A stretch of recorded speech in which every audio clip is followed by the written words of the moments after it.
15 years ago, I divorced my husband after discovering his affair with a childhood friend, with whom he even had a child. The affair partner harassed me to the point of quitting my job. At my lowest, my current husband rescued me, and we built a happy, peaceful home. However, my tranquility was short-lived. Recently, I encountered my ex-husband for the first time in 15 years. You must still be single, right? Who'd marry a barren woman like you?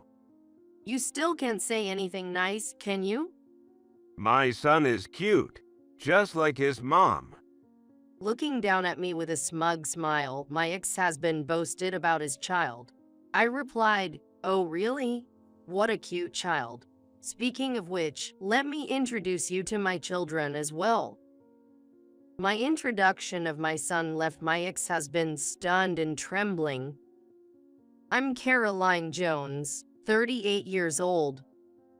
I'm living with my 13-year-old son, Liam, my 11-year-old daughter, Emma, and my husband, Ethan, who is the same age as me. Liam, in his first year of middle school, is right in the thick of his rebellious phase. Lately, he's been quite cheeky and a handful, but when he really doesn't listen, my husband Ethan steps in and sets him straight. Emma, on the other hand, is all about makeup and fashion. As the youngest and a girl, she's quite adept at getting her way. Liam, who adores his younger sister Emma, quickly panics when she playfully threatens, "If you're not nice to Mom, I'll start disliking you, big brother." He hurriedly apologizes, Sorry. Look, I'll be nice to Mom, okay?" He's a straightforward and easily understood charmer, always the one to liven up any situation. I lead a bustling yet joyful life. But there's a detail many are unaware of. I'm a divorcee, now in my second marriage. I ended up divorcing due to my ex-husband's despicable betrayal. 15 years ago, my ex-husband, whom I'll call Michael, was my senior at the university. We had many mutual friends and were blessed with good wishes from everyone around us, so everything seemed smooth and promising. Early in our marriage, we often talked about how much we wanted kids, saying things like, "I really want a child soon, and it would be nice to have matching outfits when we have kids." Both of us were really looking forward to having children. However, reality didn't go as smoothly, and even after a year had passed, we still weren't blessed with a child. Every month, the arrival of my period led to a bit of friction in our marriage. Neither my husband or I thought it was good, so we had several discussions and even paid for expensive treatments to find the cause of our infertility.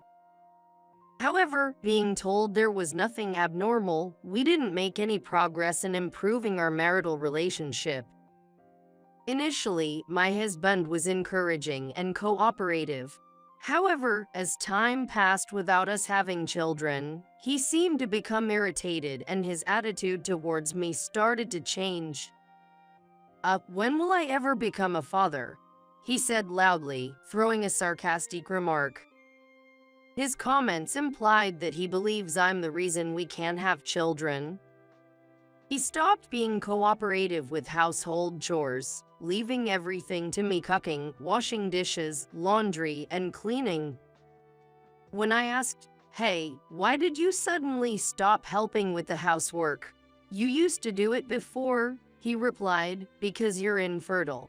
If you don't do the housework, you're not fulfilling your role as a woman, making our marriage pointless." Afterward, my husband's words became increasingly barbed. My sister and her husband are already expecting their second child. Isn't that great? They're on their second, and we haven't even had our first yet. My husband glared at me with a harsh look, scorning and mocking me. If you had a normal body, I would have been a father long ago. How can you say I'm not normal when we don't even know the cause yet? But my husband said, it's always the woman's fault for infertility. Don't you know that? If I had known you were infertile, I would have never married you. You should feel a bit guilty. His words pierced my heart like sharp thorns. I also began receiving calls from my in-laws, eagerly saying, we can't wait to see a grandchild. At first, I brushed it off, saying, it's only been a year, and having a baby is a blessing. However, this seemed to backfire. My mother-in-law's attitude became harsher, accusing me, you're useless for not being able to bear children. Your sister-in-law did it so quickly. You're the only defective one. This daily pressure weighed heavily on me. One day, my best friend Isabella invited me out for drinks after a long time. Michael, my ex-husband, had been busy with work and did a lot of overtime, so he was rarely home. That's when Isabella shared some shocking news with me. I've been wanting to see you for so long. I have something important to talk to you about, Caroline. I've missed you too, so what's on your mind? Caroline, do you remember Leah? Leo was Michael's childhood friend. They lived near each other when they were young, and their parents were close. Leah attended the same university as us and now works at the same company as me. Leah, the daughter of my company's CEO, got her job through family connections. We weren't close in college since we were in different clubs and departments, and even at work, we hardly interacted being in separate divisions. Once, my husband introduced me just once to Leah, saying, she's my girlfriend, so please get along with her. But Leah, perhaps not wanting to lose her childhood friend Michael, glared at me with sharp eyes. Thinking she disliked me, I tried to avoid her as much as possible. Leah, tall and strikingly beautiful, was so popular in college that she participated in beauty pageants. Being a CEO's daughter and a beauty made her somewhat of a celebrity at our office. Leah, oh, Michael's childhood friend, right? Yeah, I know her. She's beautiful. We're in the same company but hardly interact. What about her? Well, it's hard to say, but I think your husband and Leah are having an affair. What?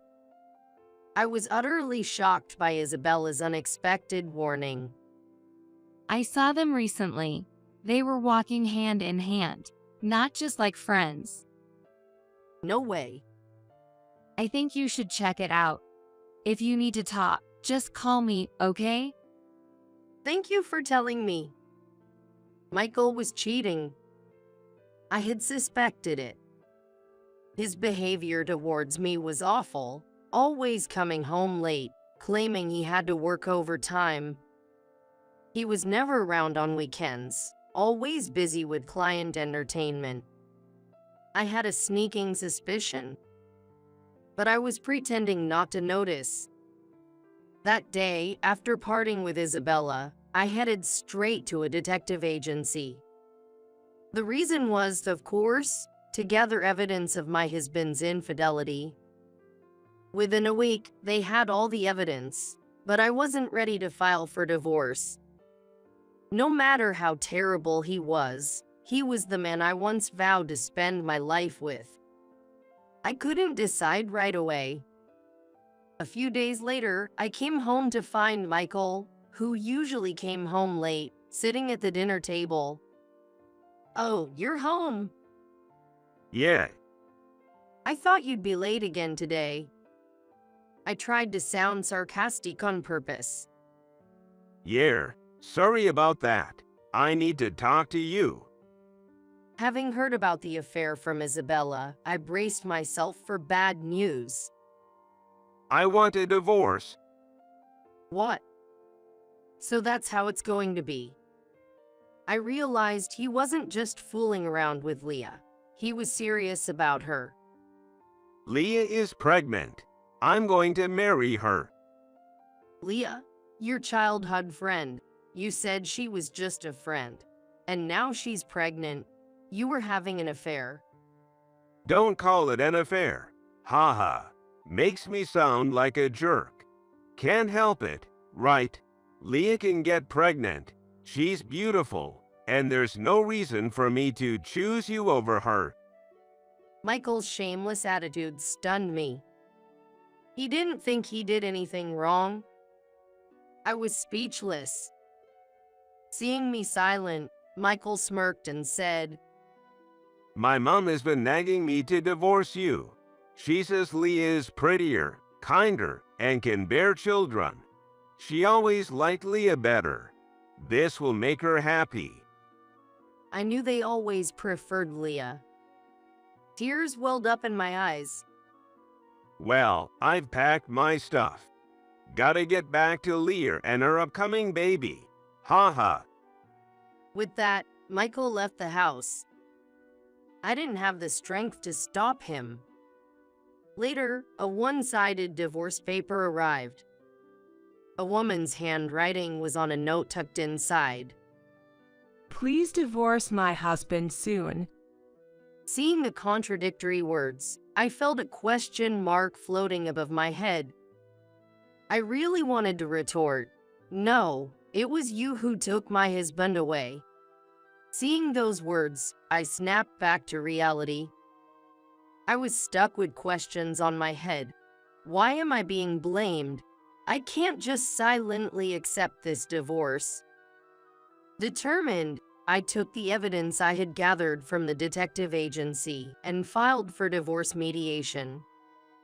A few days after filing, I received a call from an unknown number. Wondering who it could be, I answered the phone to hear a woman's voice screaming, "What do you think you're doing? Why did you start a lawsuit?" It was Leah, Michael's mistress. "Well, it's only natural, isn't it? I know all about your inappropriate behavior. It's only right that I demand compensation." Compensation? I'm pregnant. How can you be so cruel at a time when I need money for the baby? Who's being cruel here? You're the one who got involved with a married man. You're the one who's infertile, you horrible woman. Her shrieking voice hurt my ears. Anyway, I plan to discuss the divorce, including compensation, in an official setting. Let's talk about it then. I said that and hung up the phone. During the mediation, given the ample evidence, Michael and Leah's relationship was recognized as infidelity. Michael tried to blame my infertility, but the court dismissed his claim as unreasonable since there was no conclusive evidence of my infertility within just a year of marriage. From Michael, I received a lump sum payment of $20,000 as alimony, and from Leah, I received $10,000. I didn't want to drag out any financial ties with them. Thus, our divorce was finalized. However, my ordeal didn't end there. Since Michael, Leah, and I went to the same university, the affair became a topic among many friends. According to a close friend, the rumor was that I had hidden my infertility and married Michael. Some even sympathized with Michael and Leah. That's terrible. Worse still, since Leah and I worked in the same company, rumors spread at work too. Everyone sided with the beautiful and influential company president's daughter, Leah, who made herself look like a victim, her eyes brimming with tears. Caroline is such a horrible person, demanding alimony when I'm about to have a baby. She even hid her infertility. She sobbed, seeking sympathy. At first, I tried to ignore it, but since Leah was the president's daughter, my bosses scolded me, saying, "Don't treat Leah badly." No matter how hard I worked, I was continually removed from major projects. Eventually, I was pushed to the point of resigning. While looking for a new job, I was headhunted by another company. "We need someone as diligent and capable as you," they said. In this new workplace, I thrived beyond my expectations. My boss really took the time to see each employee as an individual. Unlike my previous company, there was absolutely no culture of favoritism towards the boss's daughter or nepotism. I found myself drawn to such a wonderful boss. And that person turned out to be my current husband, Ethan. Ethan supported me when I was at my lowest after the cruel breakup with Michael. After several dinners together, we gradually began to talk about not just work but also personal matters, and this naturally developed into a romantic relationship. Our relationship was going well, and thankfully, Ethan proposed to me. However, still haunted by my past, I confessed my fears of infertility to him. Then Ethan looked at me with sincere eyes and said, "Of course, I'd be happy if we have children in the future. But the most important thing is that I love you, Caroline. You mean everything to me. So, even if we can't have children, I'll always be by your side." Saying this, he gently hugged me. I was truly happy. I came to the realization that I wanted to spend my lifetime with this man and decided to marry Ethan. Shortly after marrying Ethan, we welcomed our first child, a son named Liam. Not long after, our second child, a daughter named Emma, was born. Maybe the inability to conceive with Michael was a matter of timing or compatibility. Parenting is challenging, but we are living happily every day. One day, I was attending a friend's wedding. As the wedding reached its midpoint, with guests mingling and making their rounds of greetings, I stood up from my seat to head to the restroom. That's when, for the first time in 15 years, I spotted my ex-husband, the man who had left me. Yikes. Why is he here? My mind went blank for a moment. But then I remembered today's bride and groom were our university friends. It couldn't be helped that my ex-husband was there. I tried to ignore him and walk by without being noticed, but he loudly called out, "Hey." He noticed me after all. Like, what? What do you mean, what? You're here too. Haven't seen you in a while. You've gained weight. Ha. Ha ha. Michael, possibly drunk, was talking loudly and spitting while talking to me. You haven't changed a bit. Still as sarcastic as ever, I added in my mind. Then my ex-husband called his family over. There were Leah and her son. Leah, seeing me, laughed and said, Oh my, long time no see. Have you put on weight? Stress eating, maybe? Haha. We've been through a lot. Ha ha. You're still infertile, right? No one would want you now. Ha ha. I was so appalled by their rude behavior that I was at a loss for words. Suddenly, I noticed their son looking down, blushing with embarrassment. He had very handsome features. Ah, I forgot to introduce him. This is my son. He looks cute like Leah, right? Leah proudly boasted about her son.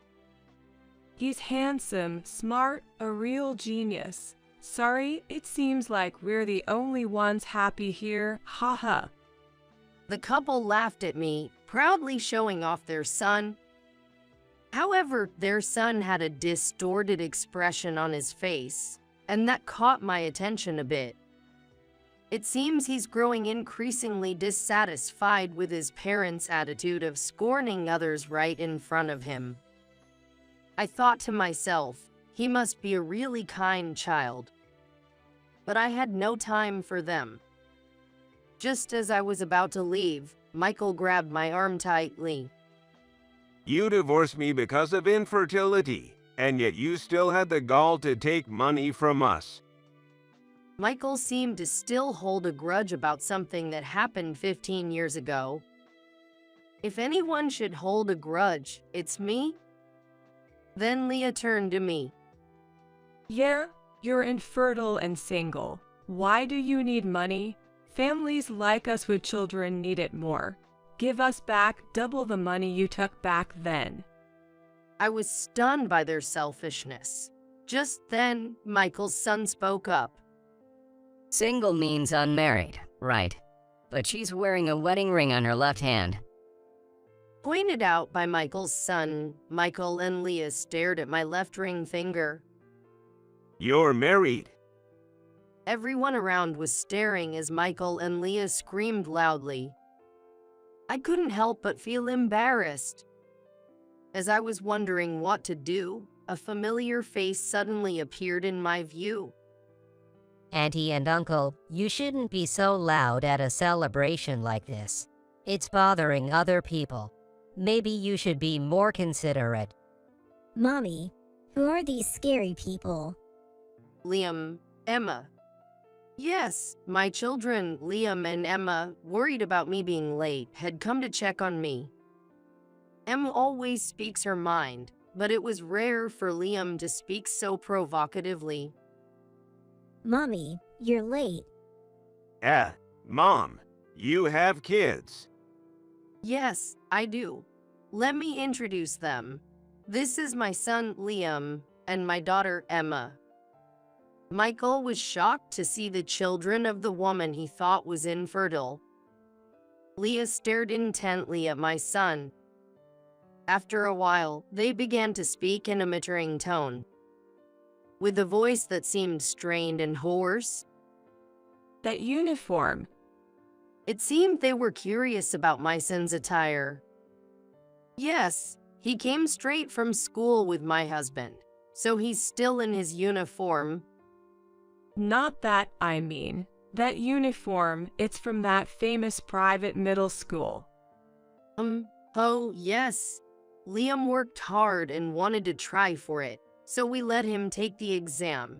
He passed and has been attending that private middle school since this year. Indeed, my son excelled in his studies and was attending a renowned school in the area. No way. That can't be your son of all people. My daughter, too. Next year, she plans to take the same school's exam. Yeah, and you know, Liam is amazing. He won a violin contest. Violin.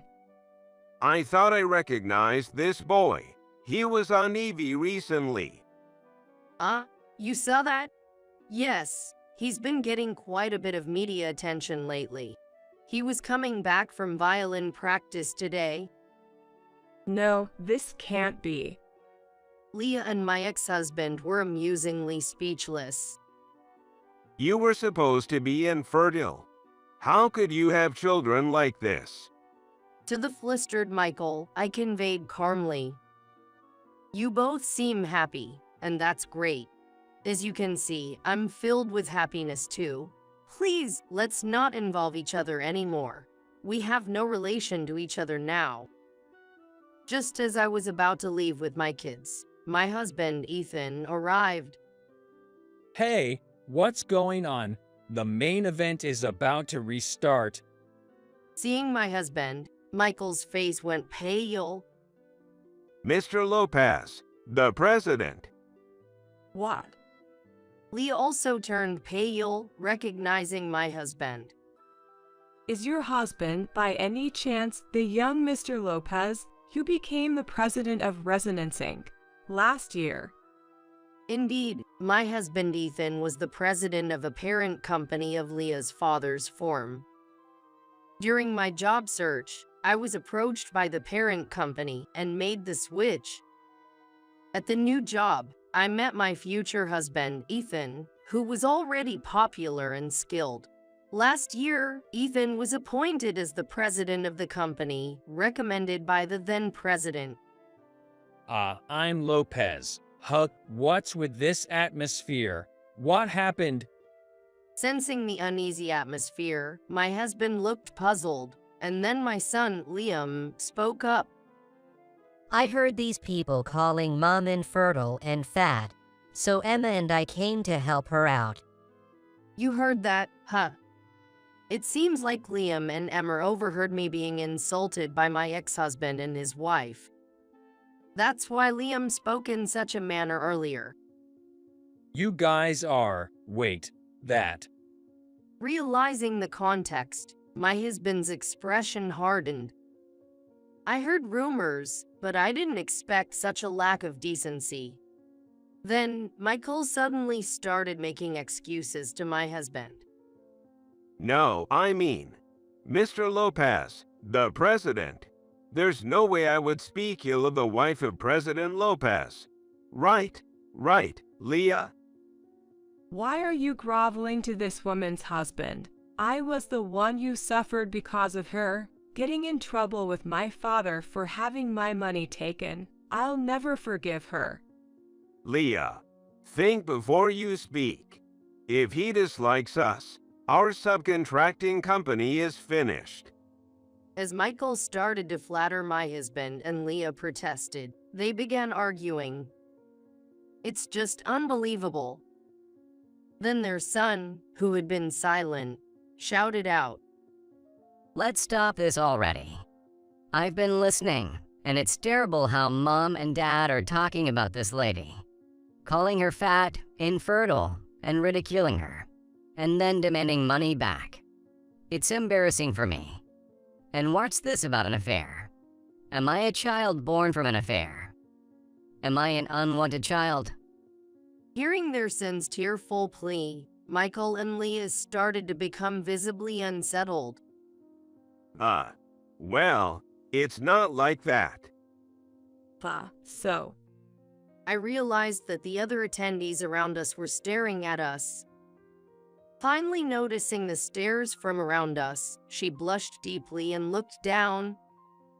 Although I couldn't forgive Michael and Leah, I admired their son for his strong sense of justice and kindness. He had nothing to do with this. Thinking this, I hurriedly tried to back up their son. But before I could say anything, my husband spoke up. Thank you for defending my wife from the insults. You really are a kind child. He said, patting the boy's head. Continuing, I also spoke up with a smile. But maybe I am a bit chubby. That's not true at all. Well, actually, I'm pregnant. My belly has been growing. I said, stroking my belly. Actually, I was then pregnant with our third child. I was on maternity leave. To the child with tear-filled, reddened eyes, I said, Your mom also nurtured you in her belly with great care. You're not an unwanted child. Your mom and dad love you and are proud of you, right? Saying this, I looked at Michael and Leah. The boy also asked them, Really? They quickly nodded and said, Yes, you're our pride. Yeah, you're very important to us. The boy immediately brightened up with a smile. Seeing him smile, I felt relieved. Let's get back to our seats for now. It's a day of celebration. Saying that, each family returned to their own seats. And so, the chaotic scene came to an end. The wedding concluded successfully, and as we headed to the station, Leah and Michael approached with their son, holding hands. Liam and Emma were protective of me, but my husband chuckled and calmed them down. Sorry about that. We're truly sorry. It's late, but we regret everything, including today. And thank you for earlier, for our son. It was the first apology I had received from them in 15 years. Perhaps having a child had changed them a bit. I just laughed and said, Really, after all this time? Well then. With just that one phrase, I turned my back on them and began to walk away. Liam offered to carry my bags and took the one with the maternity mark on it. Emma cheerfully said, "Here you go," and draped a coat over my shoulders. Despite their young age, they are thoughtfully looking out for me during my pregnancy. All right, tonight's dinner will be Dad's homemade hamburgers, Liam and Emma's favorite. Yay. Thank you. I vowed to protect the smiles of my beloved family, moving away from the pains of the past.